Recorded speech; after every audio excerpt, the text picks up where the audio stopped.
Yes. Så, dere skal, når dere går ut herifra I dag, så skal dere vite akkurat hva dere skal gjøre hvis dere får en traumatisert pasient, og dere skal ikke være redde for det. Men hvis dere fortsatt redde for det, så redd for å behandle traumapasienter. Redd for å behandle traumapasienter. Så dere har allerede tatt oppgaver. Hva kan oppleves som traumatisk? Hva kan være et traume? Nå må jeg få høre, nå har dere sikkert gode notater fra det dere gjorde tidlig I dag. Hva oppleves som traumatisk? Finn gjerne kategorier. Yes. Ja, vi hadde litt overkategorier, en som het tap. Tap, ja. Tap av. Tap av X. Kroppsdeler, funksjoner, Ja. posisjoner, familiemedlemmer, altså. Ja, sant. Den veldig flott, veldig generell god kategori. Alle tap, spesielt tap som skjer litt plutselig, jo mer plutselig, jo mer traumatisk.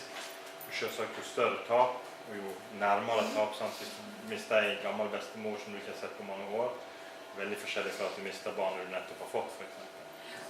Krenkelser hadde vi som en oppskrift. Ja, krenkelser, veldig bra. Hva regner du under krenkelser, for eksempel? Ja, det jo selvfølgelig seksuelle. Ja, seksuelle krenkelser. Økonomisk.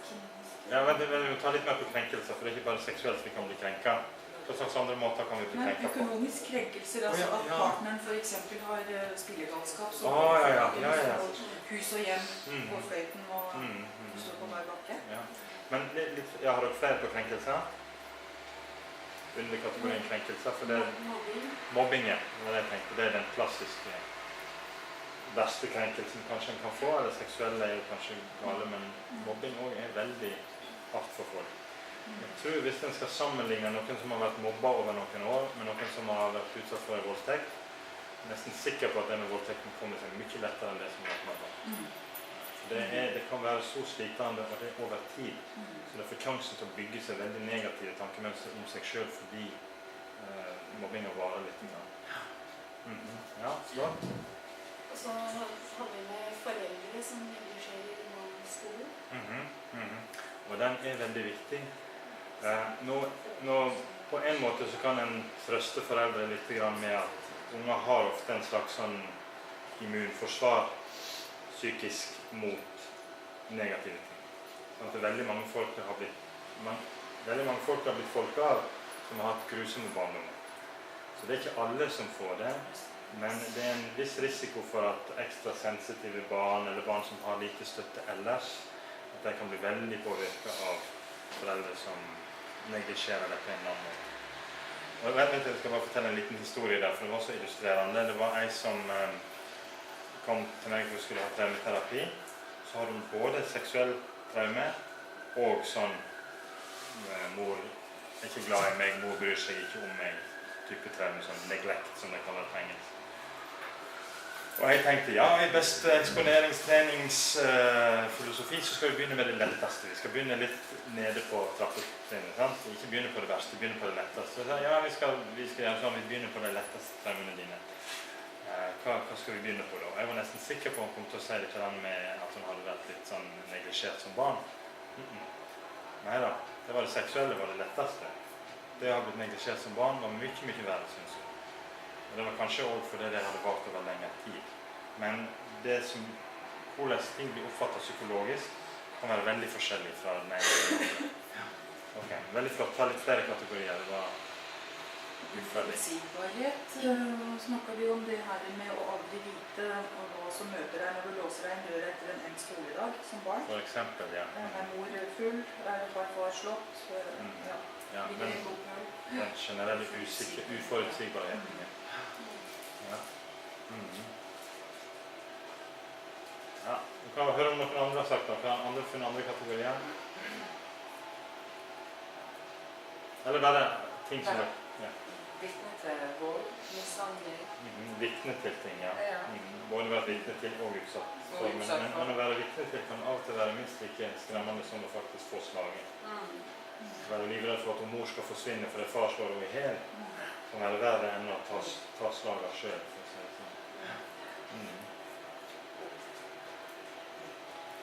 Ulykke. Alle slags ulykke, ja. Være med I...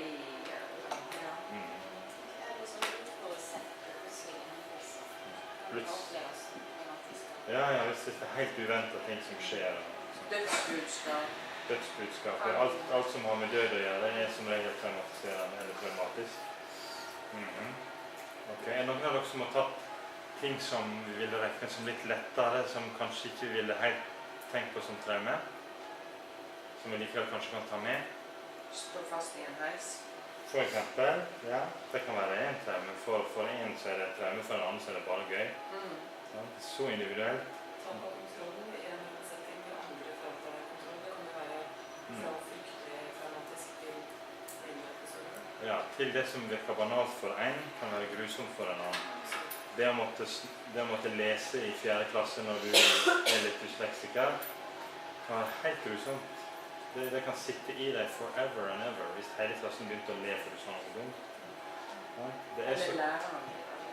Ja, eller læreren begynner å le, for eksempel. Ja. Men det er elever som føler seg mobba av lærerne sine, selv om læreren sannsynligvis ikke er klar over at de gjør det. Og jeg må bare fortelle en liten historie om hvor vekken kan være i forhold til hva vondt den kan gjøre for. Altså, jeg husker i 4. klasse jeg var 18 år, så var jeg leder på en leir sammen med en som hadde gått i klassen med meg. Og vi ble sittende og snakke om gamle dager, barneskolen, og sånn, vet du hva? Du var en av de verste mobberne mine. Hæ? Jeg? Snille meg, jeg hadde jo begynt på psykologi. Nei, jeg har nesten begynt på psykologi. Jeg var mobberen din? Ja, sånn, husker ikke den gangen vi hadde sånn gruppearbeid. Så skulle vi spise, og så satt du rett over for meg, og så lager du masse sånn klovnestreker med at når flaska di hadde kommet litt nær pulten min, så sa du «Åh, jeg har fått denne Helene lus!» Og så matpakken «Åh, jeg har fått denne Helene lus!» Så hun var på en måte ikke så veldig populær. Så hun var typisk sånn mobbeoffer da. Jeg var en av deg. Det hadde gått meg helt hus forbi. Det var ikke hensikten min. Og jeg var ikke klar over at jeg hadde gjort det. Så i mange tilfeller så kan en gjøre sånne ting uten at en vet det. Kan det være hensikten? Man vet ikke konsekvensen. Altså man vet ikke at det virker på den måten. Ja, sant. Ja. Du gjør det ikke ulykker, altså du gjør det jo. Jeg visste jo at jeg gjorde det. Men du visste ikke helt hvordan det virker. Nei, jeg visste ikke at det kunne ta det så hardt. Og det kan være en litt sånn tankegang som vi kan diskutere med mobbeoffer, for det er ofte kanskje det verste er at han gjorde det med vitende og vilje, han ville meg vondt. Ja, det kan være det verste, hvis det var kanskje en venn som til slutt ble en mobber og så videre. Han ville meg vondt. Det er ikke sikkert han ville det. Det er på en måte sånn tankelesen. Ok. Ja. Nei, jeg tenkte bare flere. Ja, for flere, ja. Jeg hadde inntrykk at det var det du skulle. Jo. Please, go ahead. Nei, jeg tenkte på det å jobbe eller leve i krig. Aha. Ja. Og måtte tatt avgjørelser som er ganske tragiske, sant? Å skyte den og så videre. Ja, eller leve i både barn og voksen. Altså det å til enhver tid leve i trussel om eller se lemlestelse. Oi, du sa leve i krig, du? Ja, leve eller jobbe i krig. Ja, jeg synes du sa leve i krig. Nei da. Ja, men det også, ja. Både leve i krig og lede folk i krigen, for å si det sånn, ja. Ja, hva med skilsmisse? Det er ingen som har sagt det. Eller det er vel tap? Jo, det er tap, ja. Dere har tatt alle kategoriene. Du er helt dekka. Så flinke! Ja, for eksempel skilsmisse vil jeg tenke er et stort traume for de fleste. Kanskje det største de noen gang har. Ok, men de aller fleste kommer seg gjennom det også. Sant? Og det er litt av en grunntanke i det som jeg sier nå, at vi har sannsynligvis veldig gode mekanismer for å tåle traume. Akkurat som vi tåler de aller fleste bakterier, selv med helt nye bakterier, så klarer kroppen vår å lage antistoff og ta seg av den bakterien. Men av og til så blir vi skikkelig syke, og da trenger vi kanskje antibiotika eller et eller annet. Litt det samme med traume, at som regel så tåler vi veldig mye, men så av og til så skjer det seg, og da må vi kanskje bruke de teknikkene som vi har her. Så hva oppleves som verst? Ja, det er det psykologiske i det, som gjør at det er verst. Du kan miste en fot, og synes det var mye lettere enn å miste en mor, eller at foreldrene ble skilt eller noe sånt. Det er helt individuelt. Hvordan du tar det.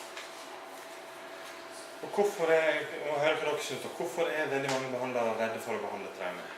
Hva er det som ligger bak? Hva det som sånn lyst med traume? Ja, selv så tenker jeg i hvert fall på å være redd for å rote opp i noe som jeg ikke klarer å rydde noe ned i. Ja. Ja, nei, det kan jeg... Konsekvensen av å rote opp i noe. Ja. Men det var bra at du sa rote, for det bruker jeg som en sånn analogi i dette her med kognitiv behandling. Altså den første teknikken som dere skal lære går ut på å få ut akkurat det som skjedde i den minste detalj, nettopp for å rydde. Han som lærte meg teknikken sa det som hvis du har et skap fullt av klær, sånn typisk ungdomsskap, sånn at du bare trykker klærne sine inn i med det samme det er en nyvask, bare trykker inn i skapet, og til slutt så åpner dørene seg, og så detter klærne ut. Okay, det er på en måte traume. Det skjedde så fort, det skjedde så ekstremt, at du bare pøter det inn i skapet og prøver å lukke døra igjen. Og så begynner den å åpne seg, og så detter ting ut igjen når folk får flashbacks. Sånn at den traumeteknikken går ut på å ta ut alle elementer, få diskutert gjennom dem, for eksempel på en negativ, mange positive. Jeg var en grusom person som gjorde den feilen i den ulykka. Okay. Det er den negative tanken. Mange positive tanker. Så da kan vi få rydda. Så med kognitiv terapi så skal ikke dere være så redd for at dere roter. Det skal godt til å rote litt mer til enn det var bare når det ble pøtet inn i skapet. Nesten hva som helst dere gjør vil føre til litt mer orden enn det var fra før. Okay, og da blir det lettere å ha med det å gjøre. Okay. Det kan være en ting, så det er for så vidt en er sannsynligvis redd for å gjøre vondt verre. At det her skal bli retraumatiserende, at det skal gå sånn inn i det, at vi får ikke det ut igjen. Det blir så dårlig at det ikke blir god igjen og så videre. Og hvis pasienter merker det at vi er veldig redde for å gå inn i det, hva risikerer vi da? Hva for en effekt får vi da? Nocebo. Ingen vil ta i meg nesten. Ingen vil ta tak i problemene mine. Så fælt er det. Og det er ikke sjelden at folk går liksom... Det blir alltid lovt at jeg skal få traumebehandling til slutt, men det blir aldri tida for det. Jeg husker hun var helt sånn klassisk. Hun hadde vært utsatt for incest, og hadde gått fra poliklinikk til poliklinikk, vært innlagt, og det hadde fått en masse medisiner som hun ikke tålte i hele tatt, for hypersensitiv på B-preparat og alt mulig. Så hun hadde aldri fått ta tak i disse traumene. Hun var aldri god nok til å ta tak i traumene. Helt til hun anmeldte incesten. Da kom hun til politiet, og de tok tak i det. De ville ikke ha noen vaghet der. De måtte tegne opp hus og vise hva for et rom det hadde skjedd i. Hvor mange ganger, hva gjorde han ikke, og så videre. Fikk gått inn i det helt i tatt, og da slapp jeg ut.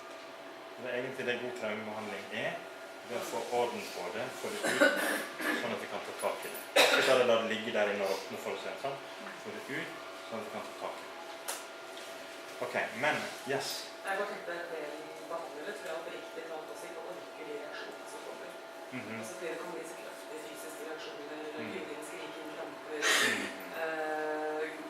alle mulige sånne ting. Og det kan nok hende at noen knier seg fordi at de synes det er litt... Det er vanskelig å håndtere. Jeg ser hvordan noen leger også reagerer på det. De er selvfølgelig ikke trent nødvendigvis til akkurat det, men jeg skjønner jo. Fordi det blir så ekstremt fysiske reaksjoner. Og det fikk meg til å tenke på en annen ting også. Vi kan være redd for våre egne reaksjoner. Ofte så forteller det om grusomme ting som kunne ha skjedd med våre barn, som kunne ha skjedd med oss. Og hvis den er veldig empatisk, så lever den seg inn i drømmene til pasientene og går fra dagen med traumebehandling helt knust. Bare ser alle disse grusomme bildene som pasientene har fortalt. Ja. Nei, jeg bare tenker at man kan jo fortsatt, selv om man er veldig empatisk og sitter og jobber i prosessen med meditasjon, så handler det jo litt om å være så opptatt av den prosessen at man strengt tatt også må få ryddet opp til å kunne gå igjen. Altså der må man ja. Og det er nettopp der dere trenger å bruke disse her teknikkene som dere lærer på dere selv. Og bare la det rulle og gå med filmer som dere har fått i hodet fordi pasientene har fortalt om traumatiske ting, det er ikke så sunt. Kanskje dere trenger å bruke sånne ting som Swish. Kanskje dere må skrive litt en negativ, mange positive for dere selv før dere går hjem den dagen. Hva er det du skal si? Ja, men bare fikk en tanke. Altså, hvis en er utdannet terapeut, eller en psykolog, psykiater, så skal en jo, tenker jeg, være rustet til å ta imot pasienter med den slags. Ja. Men vi er alle mennesker. Ja, vi er alle mennesker, så det er på en måte en sånn delikat balansegang, fordi de som det mest empatiske, som kan vise den beste forståelsen, også de som har størst risiko for å faktisk ta det inn over seg. Men der, må jeg si, der har kognitiv terapi hjulpet meg noe enormt. Fordi, spesielt når man har fått til de første pasientene, så sier du, ok, det grusomt for deg nå, men jeg vet jeg skal få deg ut av det. Det en sånn high nærmest når jeg går frem til en traumeterapi. Så dette var rått, men jeg vet at det er vekk, så det ok. Ja, derfor så tenker jeg at det viktig at også behandlere og psykologer og diverse også går til terapi i veiledning for å bli bedre rustet. Det her som på den siden er viktig. Ja, sant. Gå på kurs. Klart å ta ut. Ok. Men nå skal dere høre noe veldig interessant i forhold til rolleforventninger når det gjelder traumebehandling. Og dette her kan være ekstremt farlig, ekstremt skadelig. Og det visste jeg heller ikke om. Det utrolig kan jeg ikke lære på universitetet, som hadde vært så interessant å lære. Men det er en stor litteratur på dette her. Og det går på det at pasienter spiller de rollene de tror de skal ha. Så hvis en har en veldig gravende terapeut, for å si det sånn, som graver og skal ha fram de grusomste detaljer, så får en fram grusomme detaljer, for å si det sånn. En blir veldig påvirket av terapeuten. Det terapeuten er ute etter, det kommer ofte pasientene fram med. Skal vi se. Det mest ekstreme på dette der det en kaller for false memory syndrome. Har dere hørt om det? Ja, det er bra. Det begynte å komme litt opp, heldigvis. False memory syndrome var veldig utbredt i USA på 80- og begynnelsen av 90-tallet, så det er ikke så langt tilbake. Og det gikk ut på det at mange terapeuter, kanskje de fleste terapeuterne i USA på den tiden, hadde fått det for seg at nesten alle psykiske problemer kommer av traume, traumatiske opplevelser, ofte veldig tidlige traume, ofte seksuelle traume. Ok, kommer du inn for et lite søvnproblem, sier psykologen med stor overbevisning, ja. For deg så nok dette er et lite søvnproblem, men det er bare tuppen av isfjellet, for å si det sånn. Jeg er ganske sikker på at du har vært tidlig traumatisert. Ja. Nå skal vi prøve å finne dette der. Så mange som kommer til terapeuten med relativt små problemer, og så gjennom massiv nocebo-effekt, så klarte disse terapeutene å få det til å tro at dette her var grusomt. Forferdelig. Kan man ikke si noe av det samme når man relativt tilbake på alle disse, altså Norden-saken, en del saker i Norge? Altså målet med å prøve, altså man ble så opptatt av å finne på en måte bevisene for siden. Så det vokste fra en person til å bli plutselig en hel gruppe mennesker som skulle vært med, og det en hekse og kutte sidestykker, men det gjør også at det er vanskelig til syvende og sist å ikke lede barn som har en vanvittig god fantasi, og som absolutt svarer det de tror og får masse har lyst til å høre. Og det er spennende, og de får masse oppmerksomhet. Så det der å skulle klare faktisk å vite at man ikke har ledet barn til å tro at de til syvende og sist faktisk har vært en man var i dette tilfellet seksuelle overgrep. Det var en forferdelig sak å følge. Og jeg tenker hvor utrolig vanskelig det skulle være en objektiv fagperson i den forstand at man ikke skal påføre barn lidelser og opplevelser de faktisk aldri har. Det er jo akkurat det du snakker om. Akkurat det. Så det er veldig lett for, hvis en har den holdningen om at det er sikkert et tidlig traume, og vi skal finne det, vi må på dødelig finne det, det som utløste dette her, så kan en gå veldig feil. Apropos sånn, men hvis en skal ha undersøkelser, hvis dere gir barn anatomisk korrekte dokker, som de sier, som har alle huller som de skal ha for å si det sånn, nesten alle unger stikker fingeren inn. Og så hvis du spør, hvorfor stikker du fingeren inn da? Nei, det er gøy. Har noen gjort det med deg? Nja, pappa? Kanskje. Sånn? De kan finne på sånne ting, og så sperrer du øynene opp, og da synes de det var gøy. Og så, ja, hva var pappa gjorde da? Ja, vi lekte masse, vi. Så det har vist det med disse dokkene, det er utrolig høy feilprosent. For da unger leker med disse, de er nysgjerrige, de putter fingrene inn i alle hull. Så en skal være veldig forsiktig. Men det som var spesielt med dette false memory syndrome, det var at alle endte opp på det samme endepunktet stort sett. Og det var, skal vi se det står her, ivrige terapeuter framkaller nettopp det, for du er keen på å få tak i dette her, og pasientene fanger deg opp, og de har lyst til å holde terapeuten sin interesse, og de merker det at hvis de bare snakker om dagligdagse ting, så nevner jeg nok seksuelt sånn. Nesten lener han seg fram og ja, tell us more, tell me more. Jeg vet det, for jeg har gått i den fella selv. Jeg er ganske sikker på at jeg gikk i den fella. Jeg kan ikke være helt sikker. Men det var en av pasientene mine som, da hadde jeg nettopp lært inn henne med å skrive ned for meg. Jeg synes det var så flott at hun fikk tak i alle detaljene, så jeg sperret nok øynene opp for hver grusomme detalj som hun kom på. Og det ble så ekstremt. Det ble så ekstremt til slutt at jeg har tenkt at det var ekstremt usannsynlig at det faktisk hadde skjedd. Og så leste jeg om dette her, at en kan framkalle nesten hva som helst av minne hvis den bare presser nok på. Det som skjedde i USA var det at endepunktet var satanistiske seksuelle ritualer. Og det var, ja, du kan le. Og det var ofte besteforeldre som var med i klanen da. Så da hadde de sånne store orgier med menn, sånne offring av foster og spising av kroppsdeler. Det var vanvittig grotesk. Og det var seksuelle orgier i dette her da. Dette har jeg vært med på, og dette her trodde jeg på. Og det som det verste i dette her, det er at når folk har på en måte fantasert seg til et sånt minne, gjerne ved hjelp av hypnose, så påvirker det like sterkt som om det faktisk har vært med på det. Men det er i alle fall ikke langt ifra. Det er et tenkt minne kan være nesten like sterkt som et ekte minne. Så det oppfører seg som skikkelig sånn PTSD-offer, de som har blitt implantert dette her med falske minner. Og det er tragisk. Det er tragisk. Nå vet jeg ikke om, har dere merket sånne tendenser her i Norge også, at det er enkelte terapeuter som leter veldig etter traume? Jeg tror vi har vært litt spart for det. Bortsett fra sånne saker som jeg har hatt. Ja, bortsett fra sånne bjornsaker. Mye barne-overgrepssaker. Ja. Vi nærmest leter etter i stedet for å være åpne og kanskje kunne finne at her var det ikke skjedd noe, for selvfølgelig det skjer jo mye. Det skjer mye etter bjorn også, fordi at det er så voldsomt. Så det er mye mer kunnskap om det. Ja, jeg har for så vidt vært borte i en sak der det var en liten jente som tegnet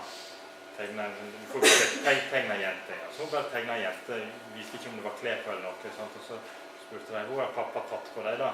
Så bare sett hun prikket litt rundt omkring. Det var nok til at foreldrene mistet barna i 4 år før de kom tilbake igjen. Før de oppdaget at her hadde det aldri skjedd noe. Men det var liksom, det på en tegning. Sant? Ja. Og som om ikke det var nok med sånne djevelritualer. Ja, hva du skal si? Det jeg har opplevd at det noen behandlere, altså litt høyere opp i systemet, som har sin diagnose, og de ser bare den, og det sånn der, ja, dette tvang, dette tvang, så ingen at man kutter på gang, nei, det tvang. Og så vil de, men det kanskje en schizofreni, eller? Nei, det tvang. Ja, det litt. Og så det noen som har den der Asperger. Den veldig inn. Ja, den inn. Så da får du ikke schizofreni, for du har Asperger. Ja. Og du får feil behandling. Så Ja. det ikke sånn du må ha en diagnose, men du må ha riktig behandling. Ja, du må behandle det som et problem i alle fall. Sant?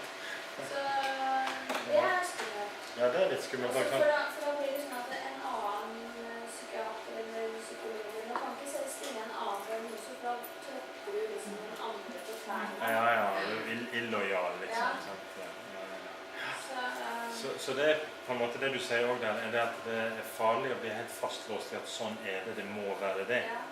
Du finner det du leter etter. Ja, du finner det du leter etter. Og det var en veldig god innledning til akkurat det jeg skulle si nå da. Alien abduction. Der rister de aller fleste på hodet og skjønner at dette her må være helt klin kokos. Eller på den ene siden jeg er litt interessert i UFO, så jeg tenker kanskje det er en mulighet der også.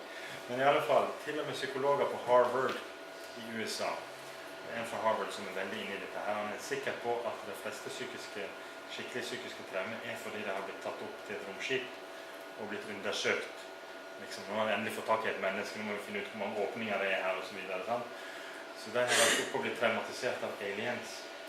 Og hvis psykologen tror på dette der, så klarer han å framkalle minne hos pasientene av at det er blitt tatt opp i stor spaceship og blitt undersøkt i alle døgårdene. Ja. Jeg tenker altså alt vi nå ser på film, på kino, på film, på serier, altså det er jo grenseløst. Det er ikke lenger sånn at fantasien ikke kan finne opp lenger på på en måte, for det er funnet opp. Ja, sant. Både de morbide tingene, de deledyrke tingene, så det er jo ikke vanskelig for ideer. Nei, Og hvis sant. man opp og til ønsker å bli tatt på alvor fordi man har virkelig et problem, så er det da kanskje lettere å putte det på disse groteske, morbide tingene, fordi man lettere tror at nå blir jeg hørt. Nå ble jeg hørt, nå får jeg behandling, nå får jeg hjelp i lang tid. Så er det mytoman. Ja. Hæ? Hvis det er mytoman. Ja, sant. Så alien abduction, det til og med kan en få folk til å tro på, ja. Ja, det er 20 000 amerikanere på liksom, per år som trener forsikring mot å bli Prater aliens? Ja. 7000. 20? Ja. Men det er jo likevel bare en promille. Ja, men Sant? likevel, ja, det er jo tydelig da på at det er jo en del folk som Som tror på det, ja. Men nå synes jeg det er fascinerende å tenke at det kanskje finnes UFO-er. Det er sånn. Jeg kan ikke hjelpe for at jeg blir fascinert av sånne ting, men at det er det som er grunnen til at folk har psykologiske problemer. Det tror jeg er litt sånn farfest. Ok, så litt sånne etiske spekulasjoner her. Det er etisk å bruke teknikker som ikke har vitenskapelig forankring. Ja, men vi tror det virker. Det må jo virke, det virker så logisk at dette her må virke. Vi må bare gjøre det. Ok. Klassisk eksempel er faktisk innenfor traumebehandling. Og første gang jeg hørte dette her var fra en som heter Sapkowskis, som er veldig på akkurat disse her greiene med at vi må ha forskningsbasis for det vi sier. Og der hadde de gjort forskning på sånn debriefing etter ulykke. Og det er mange kommuner som har, sikkert noen av dere som er med i sånne kriseteam og sånt, hvis det skjer noen krise i bygda, så må dere steppe inn. Ok, og flotte greier, vi har bygd opp den kompetansen og så videre. Så skjer det ulykke, og så lar den ene gruppa få den fulle debriefing-pakken med å snakke med psykiatrisk sykepleier, for å være i gruppe, for å diskutere dette, all mulig informasjon, kanskje få snakke med en psykiater i tillegg til det, og så videre. Så får en annen gruppe, det får bare informasjon om at sånne og sånne reaksjoner kan du få, kan få litt mareritt, kan miste søvn litt grann. Det er viktig med sosiale støtte, at dere forteller dette her om igjen hvis dere føler trangen til det. Fortell det til alle som er interessert i å høre på dere, og få det ut av systemet. Det var eneste de hadde fått beskjed om. Yes! Det må nok være den gruppa her som har fått full pakke, som blir bra. Ja, gikk 3 måneder, var det litt bedre? Ja, ser du det virker? Og så sjekker de kontrollgruppa, de som ikke hadde fått behandling. De har blitt mye bedre enn de som hadde fått full pakke. Der ser en faren ved å kanskje gripe inn uten å vite at dette her hjelper. Kan dere tenke dere hva som er grunnen til at sånn full pakke kan virke mot sin hensikt? Mye fokus, styrke, mye fokus på det som har vært traume, og at det legges en forventning om at man skal reagere. Ja, men jeg tror det er en forventning om at du skal bli dårligere. Ja. Sånn, det ligger så voldsomme forventninger om at dette er veldig farlig. En nocebo-effekt, deluxe. Så det, selv om det er velment at vi skal bare hjelpe, og det skal få lov, og det skal få informasjon og alt sånt, men implisitt i dette her, vil jo at vi er livredde for at du skal bli skikkelig skadet av dette her. Derfor vi setter inn så mye. Du får sånn Utøya-identitet. Ja. Du får av personen, men du tør ikke si. Nei, jeg tør ikke si, for det skulle ha vært ødelagt. Ja. Sånn. Og hvis dere tenk litt med hodet, for å si det sånn. Opp gjennom tidene, hvor mange traumer har ikke den vanlige mannen i gata vært utsatt for i tidligere tider? Vi er ganske beskyttet. Men tenk steinalderen da, mistet jo minst halvparten av barneflokken i alle slags dødsfall. Og det overlevde disse mødrene. Og sykdommer, og fiendtlige stammer, spist av dyr, og utrolig hva folk overlever, og sannsynligvis ganske mye voldtekter, for å si det sånn. Det tenker vi om steinalderen, før den bestemte seg for at kanskje vi skal leve i parforhold. Det var sikkert fritt for. Det overlevde de også, fram gjennom tidene. Det er ikke mer enn kanskje 40-50 år siden at folk, nesten alle familier hadde mistet minst et barn i sykdom. Så folk overlever. Det klarte seg. Så jeg tror dere skal stole litt på at vi har ganske gode, nærmest immunforsvarsteknikker mot traume. Og de aller fleste bruker for eksempel den der med at de må få fortelle historien sin om igjen. i forskjellige dybdenivåer. Til noen så forteller du alt, til andre så forteller du bare overfra. Men at du får bearbeide, du får på en måte rydde i skapet ditt ved å få fortelle den historien om igjen og om igjen. Til alle klær fint rettet, og du legger det inn og døra holder seg igjen. Så vi har sånne automatiske mekanismer ved at vi forteller det. Kanskje det at vi drømmer litt om det. Det er egentlig en ganske fascinerende ting, at vi har litt mareritt til å begynne med.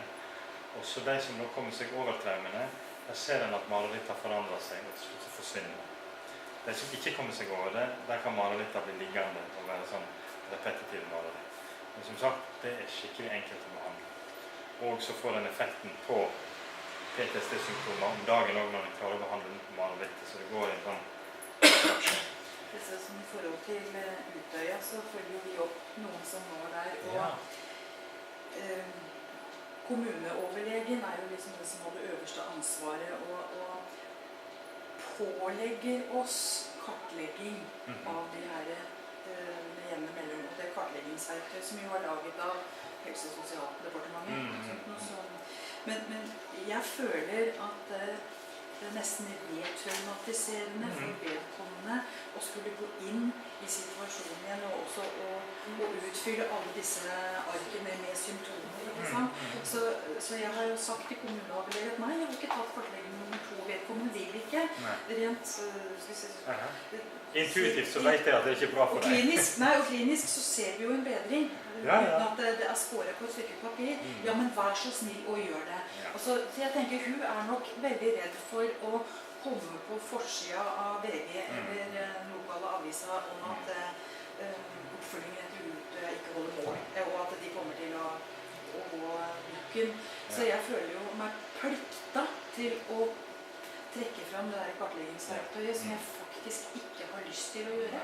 For det er litt negativt fokusert på om du har symptomer. Ok, hva kunne en gjort i stedet for? Prøv å tenke noe fra det negative til det positive. Og jeg fikk plutselig en idé som jeg tror du kanskje kan selge til den fylkeslegen. Hva kunne du ha testet på i stedet for? Hva kunne du utrede i stedet for traumesymptom? Funksjon. Rett og slett, nå er det ikke så mange verktøy som viser hvor happy du er. Men, nei, og det har jo prøvd å solgt til, men altså, klinisk så er han bedre, han sover bedre, han har tatt i bruk nærmiljøet, han tør å ta buss alene, han har begynt å gjøre gamle interesser som han før gjorde uten å være redd og uten å måtte kikke seg over skulderen hele tiden. Så alle de tingene sier jo, og selvfølgelig kontakten, at han sier at han har ikke nummen i fingrene lenger, og det holder ikke. Det holder ikke, nei, det er litt dumt at det ikke vil ta real life. Det må stå som et tall på et papir for at den skal si at dette her var ekte. Det er veldig dum holdning. Ok, men er det etisk å ikke bruke teknikker som vi vet virker da? Hvis du sitter der med, du vet hvordan du skal behandle et traume, og så sier du, nei, jeg tror du venter et halvt år. Det er litt av filosofien vil jeg si, at dere skal tørre å prøve dette her, og dere er nesten forpliktet når dere har lært dette her i dag, så er dere nesten forpliktet til å hjelpe deg dere kan hjelpe. Det sier at hvis du kan førstehjelp, så kan du ikke la folk ligge og blø i hel. Kan dere traumebehandling, og vet at dere kan gjøre dette her på en trygg måte, som dere skal vite når dere kommer ut herfra i dag, så ikke vær det. Vær det. Gjør det. Ok. Det er etisk å ikke lære seg det trenger i yrket sitt. Nei, dere ville aldri gått til en kirurg som sa det. Ja, vi kan ta en sånn prostataoperasjon, men jeg kan ikke den der som sparer ereksjonsnerven. Jeg har ikke lært seg det da. Så vi bør lære oss traumeteknikk. Men dere er jo her, så det er for så vidt preiker til, hva jeg sier? Preiker til kore, ikke det jeg sier? Men det er en stor fare ved å drive sånn dildal-terapi, der den der bare sitter og liksom jatter med, og ja, hvordan har du hatt det i dag? Skal vi snakke litt om barndommen din? Emosjonell massasje? Hva er emosjonell massasje? Det har jeg hatt flere pasienter som, ikke bare på traume, men spesielt på angstlidelser, som har gått i årevis i terapi, og de har gått i gruppe, og de har prøvd alt mulig rart, og spør har du fått noen konkrete råd om hva du skal gjøre hvis du begynner å bekymre deg for ting. Nei, 4 år med terapi, ikke et eneste råd. Bare bla, bla, bla, i min mening. Og det er farlig, for de vet jo ikke det at kognitiv terapi finnes, og at det finnes effektive metoder og så videre. De tror de har fått det beste i verden, og at angst er bare noe vi må leve med. Og det er enkelte grupper med angstpasienter som faktisk tror det, og indoktrinerer medlemmene sine med at angst må vi leve med. Det er jo litt av det med når man holder på en tid også, hvordan jeg har sett at klienter og sånn har slitt med at avhengigheten til terapeuten nå blir så stor. Ja. Så når terapeuten har sommerferie, så kommer innleggelsen. Ja. Fordi at de har sittet og mara og ikke egentlig jobbet konstruktivt. Man kommer ut av situasjonen, eller hvordan lære å mestre den på egen hånd. Og dermed så blir også faren i det vedkommende enten slutter i den jobben, forsvinner ut av byen. Plutselig er opptatt av ungene sine, for han har fått barn i stedet. Så faktisk er veldig opptatt av kanskje miste litt konsentrasjoner. Altså det er en sånn type ting, og det blir jo så ineffektivt og så meningsløst etter hvert, fordi du lager avhengighetsskaping i stedet for selvstendig lager kronikere rett og slett, og lager folk som blir avhengig av deg som person. Så på den ene siden er det veldig fint å få en god relasjon til pasientene sine, men at du kan ødelegge for det ved å gjøre deg avhengige. Og nettopp derfor er det godt å ha en litt korttidsterapi som virker, sånn at du ikke blir sittende der i årevis, for da blir det en relasjon uansett som kan være vanskelig å bryte. Men den andre faren er nettopp det at jeg tror at nå er ikke det håp for meg, for nå har jeg gått 4 år i terapi for den angsten her, og det blir ikke bedre, så jeg må nok bare leve med det. Det er grusomt, men vi må leve med vårt handicap. En gang så ble jeg invitert til angstringen. Jeg tror ikke jeg visste hvem jeg inviterte egentlig. Så jeg ble invitert til angstringen, og jeg kjørte i veien svisj og litt forskjellige sånne ting, og fikk voldsom motbør fra en som hadde hørt fra en som hadde fått sånn terapi at det ikke virker. Og sa jeg, jeg vet det, jeg står jo og kurerer pasienter med dette her til dagen, jeg kan til og med gjøre det som demonstrasjon på et kurs. Nei, jeg hadde ikke noe tro på det der. Og så etter at jeg var ferdig, så skulle vi se på en video fra hun som var leder i angstningen. Og angst er et handicap, det er et livsvarig handicap. Det står kvelo, altså, det er ikke et livsvarig handicap. Det kan bli mye bedre. Folk kan ikke bli helt angstfri. Hvorfor kan vi ikke bli angstfri? Hvorfor er det ikke nyttig å være angstfri? Da dør vi! Da dør barna våre! Altså, være helt angstfri, så er du som sagt psykopat. Det er ikke noe nyttig det. Alle har litt angst. Alle er redde for visse ting. Alle er bekymret for visse ting. Hvis vi ikke har det, så betaler ikke folk regningene sine rett og slett. Da går vi på rødt lys da. Ja, går vi på rødt lys. Så litt angst må vi ha. Men det er ikke et livsvarig handicap som vi trenger å leve med, for eksempel. Så det er verre enn ingenting å få dårlig behandling og få alt for ufokusert behandling. Så forskningsbasis for traumebehandling. Bør vi behandle alle som har vært i en traumatisk situasjon? Nei! Sånn, vi må la de som har godt traume-immunsystem, for å si det sånn, få behandle seg selv. Akkurat som vi ikke gir antibiotika til alle som blir forkjølet, så ødelegger vi immunsystemet. Sånn, så vi gir det, vi må spare på en måte til de som virkelig trenger det. Det var debriefing-eksempel som er veldig, veldig klart eksempel. At de aller fleste kommer seg gjennom traume uten noe særlig mer. Dette er litt viktig for folk som kanskje har psykiske problemer av en eller annen art, og så har de kanskje vært utsatt for en voldtekt. Og så tenker de at jeg er ødelagt for livet. Det er derfor jeg har psykiske problemer, fordi jeg har blitt voldtatt. Sånn? Det er ikke nødvendigvis det. Jeg kan godt hende du har kommet til over voldtekter, men du har andre ting som gjør at du har problemer. Du har veldig negative tankemønster som gjør at du er kontinuerlig deprimert. Så er det noe at mange arv vi kan leve med. Mange arv vi kan leve med, ja. Så er det noe at man trenger ikke alltid å tenke at det ligger et åpent sår for alltid, men at arven her øker seg, og vi må leve med det. Episoden av situasjonen har vi, men det trenger ikke å stoppe oss i å prøve videre. Og for eksempel, ta det ett hakk til, vi ikke bare arv vi må leve med, men within every adversity, i et hvert problem, ligger frøet til en like stor eller større velsignelse. Ok, hva er frøet i en voldtekt? Kan det ligge et positivt frø i en voldtekt? Hva kan det være? Det som vi snakker om, narrativ, nyskriving, Det av historien kan det være til hjelp av det framfor å... Det kan du gjøre når du har startet den. Ja. Nei, nå tenker jeg ikke på det, men hvis noen har blitt voldtatt, går det an å se noe positivt i det at du har blitt voldtatt? Kan det føre til noe positivt? Ja, jeg er sikker. Det første som popper inn i meg, det er at det kan bli en person som kanskje kan hjelpe andre som har vært voldtatt. Bruke erfaringer til å hjelpe andre. Bruke erfaringer til å hjelpe andre, kanskje stå på for at vi skal ha voldtektsprevensjonsprogram, at det skal være natteravner som følger folk hjemme om natta, sånn at det ikke skjer noe. Ok, sånne gode ting kan komme ut av det. En kan se at en faktisk er sterk som overlever dette der. Hei, det tålte jeg. Hvis jeg tålte det, så tåler jeg hva som helst. Er jo ikke den god? Den synes jeg var god selv. Altså, hvis du kommer deg over en voldtekt, så kan du si, hey, superwoman. Og det tålte til og med det. Ja. Ja. Ja, for det litt sånn der ordets makt. Ja. Det sånn der ødelagt for alltid. Ja. Jeg kjenner jeg blir så provosert. Når jeg hører, nå det ikke ødelagt. Nei. Hva slags makt legger du hos overgriperen? Ja, Hvor lenge skal du finne deg i det overgrepet, liksom? Ja, ja. Så jeg får gå gjennom det, og du blir sterkere. Du blir sterkere. Everything that doesn't kill you makes you stronger. Ja. Den veldig god. Og jeg har en som har sett seg veldig inn i incestlitteratur. Hun blir så kvalm av at det sånn offertenking hele veien. Du et offer, du et offer, du et offer. Du blir aldri heil igjen, for å si det sånn. Og etter at hun lærte kognitiv terapi, så skjønte hun at det klart du kan bli heil igjen. Selv om du har vært utsatt for det. Det ikke lett, men du kan bli det.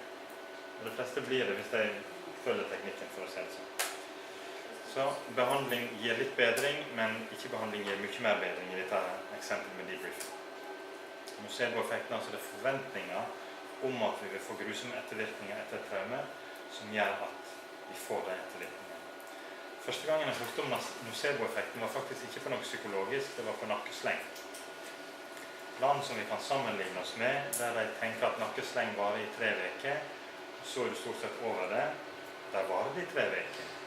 Men i Norge, der en kan kanskje få uføretrygd på grunn av nakkesleng, så vedvarer nakkesleng. Det er et mye større problem i land der jeg tror det er et større problem, for å si det sånn. Jeg tror det var i Hellas eller i Tyskland, der de regner med 3 uker, så må du kanskje gå med en sånn klage, men etter det så forventer vi at det skal bare gå bedre. Det har jo endret seg etter landet. Ja? Det har jo endret seg etter landet. Min søster, vi var 7 år i rettsapparatet etter en påkjørsel bakfra. Hun skulle stille på rødt lys. Og det er klart at den gangen så prøvde jo småbrødre seg på at det var epilepsi. De prøvde jo å legge all skyld over henne. Hun satt tilfeldigvis stille på rødt lys og ble påkjørt bakfra. Vitneforklaringen endret seg fra 60 km i timen til 10. Plutselig så gikk sønnen på fortauet og hadde sett alt sammen, så han kunne fortelle at og dilemmaet er at han som da kjørte på var ute av rettssaken med en gang.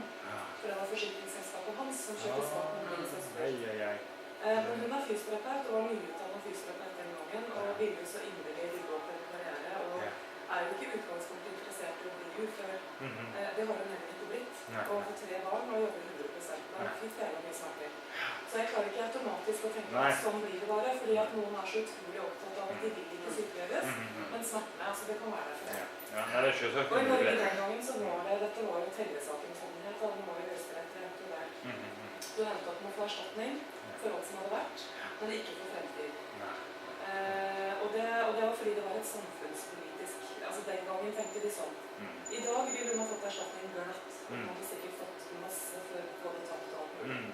For i dag er det en mye større anerkjennelse i Norge, som du sier, på at nakkesleng faktisk kan være der, og at det kan og det er alltid sånn når jeg sier sånne ting som dette der, så må dere tenke at her er det statistikk. Noen blir faktisk veldig skadet, noen blir ikke skadet i det hele tatt, men gjennomsnitten forskyver seg i de landene der de mener at det er ikke så farlig. Da blir det gjennomsnittlig fortere, bedre og så videre. Men det er alltid noen som kan bli varig skadet, det er helt sikkert. Men jeg er enig med deg at det er veldig fort å si «Au, jeg ble påkjørt, jeg har nakkesleng». Det er jo ikke dermed sagt at du har fått noe varig. Fordi du kan begynne å tenke at alle normale psykiske problemer, søvnløshet og alt som du får etter nakkeslengen, er på grunn av nakkeslengen. Vi har denne, vi trekker slutninger, akkurat som duene som gikk inn og trodde at det var fordi de listet på hodet at de fikk mat.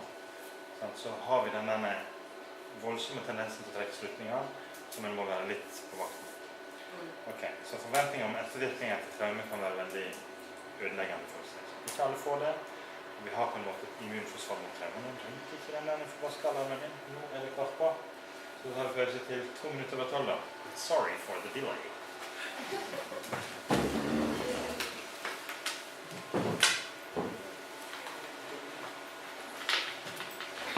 Har dere varmfatten her bak nå?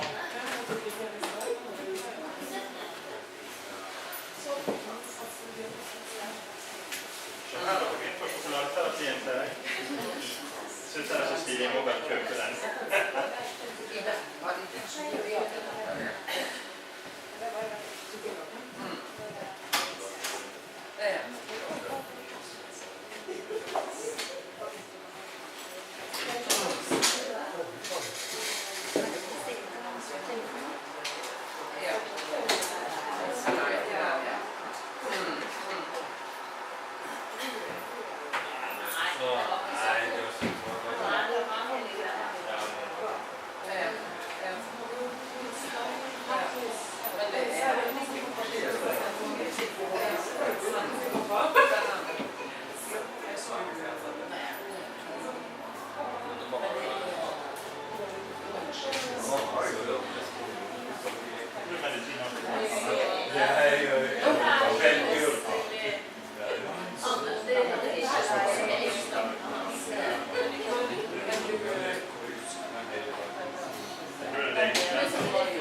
Nå kommer alle barndomsminnene våre tilbake igjen.